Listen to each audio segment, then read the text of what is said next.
I think spending time alone and training alone can teach you a lot, not always outsourcing your development to other people and saying, hey, what should I do? But really listening to yourself and listening to your own body, as far as having a relationship with your own body and saying, I need this, I don't need that. But you also sort of mirror that against trends. There's always different trends that are sort of presenting themselves in training.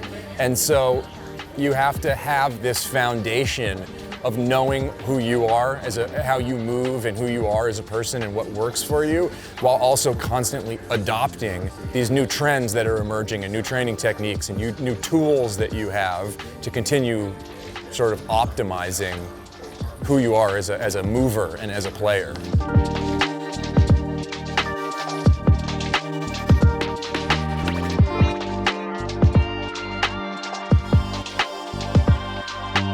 Never missed a game due to injury, never had a major surgery. But I spent a lot of time in the training room because I liked the doctors, I liked the trainers, I liked that environment. I like the clubhouse environment, I like being on the field, I like being in the dugout, I sort of like it all. So I would hang out in the training room quite a bit.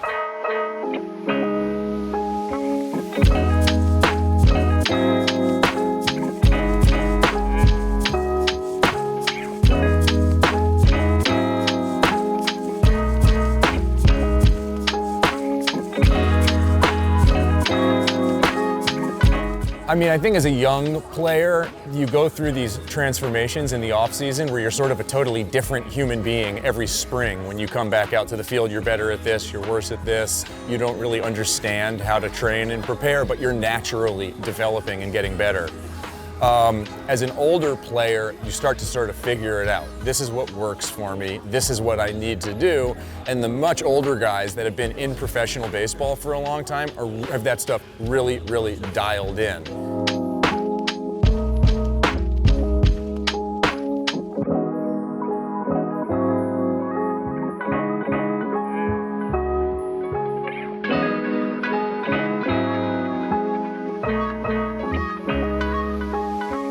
All the young guys, they want to move like big leaguers, but they don't understand they're not as strong as the big leaguers. And so sometimes a kid that can't even do 10 push-ups is trying to take a underweighted plyo ball and throw it 95 miles an hour.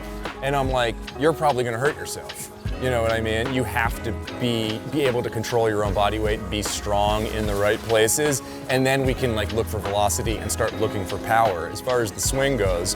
But it really starts with strength and your mobility and your strength, you know?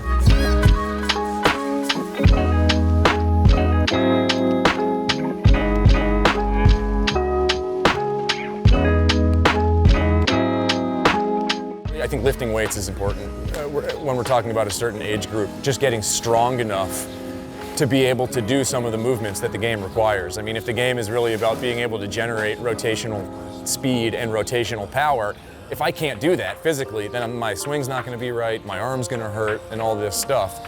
So get to know yourself by training alone a little bit and get strong. I do yoga quite a bit to try and stay healthy. Really, I kept moving all the time. I would throw every day. And in the off season when I wasn't playing, I'd be coaching. So I'd still be swinging, I'd still be throwing. And whereas it's maybe not smart to throw every single day for a really, really prolonged period of time, there is something to be said for just continuing to stay in motion. I never had to sort of shut it down and crank it up and shut it down and crank it up. I just sort of kept going for a really, really long time.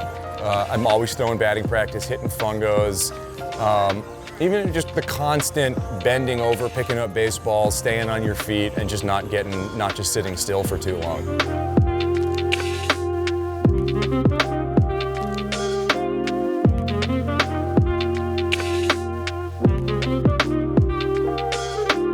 I mean, trainers and physical therapists are more important now than they used to be, because we know baseball's not all about baseball and basketball's not all about basketball. It's not all about skill work and repetitions and stuff like that.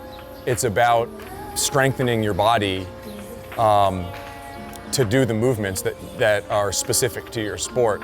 And so a really, really good trainer now is way, way more important, I think, in the lives of hitters, position players, and pitchers in the off season than it ever was before. It used to be like coaches and players, and now it's like coaches are not as important anymore, which is fine. I say that as a coach. And trainers and people that really understand movement and health have become much more important.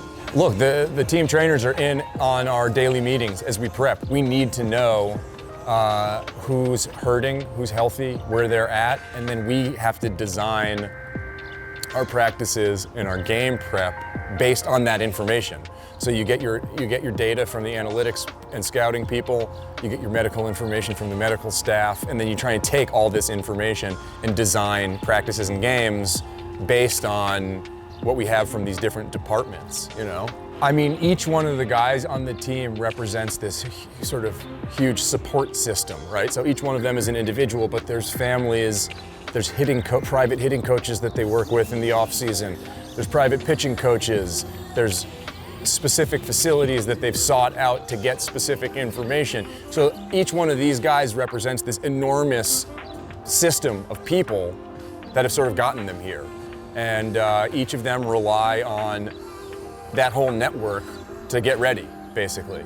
Yeah, look, I think I kind of keep returning to this theme of having a relationship with yourself, and that stuff works for baseball players, it works for other athletes in other sports, and it works for people that are not athletes. You have to have a relationship with your body and feel what you're doing and understand how you move and how you breathe and how you do all these things to be healthy.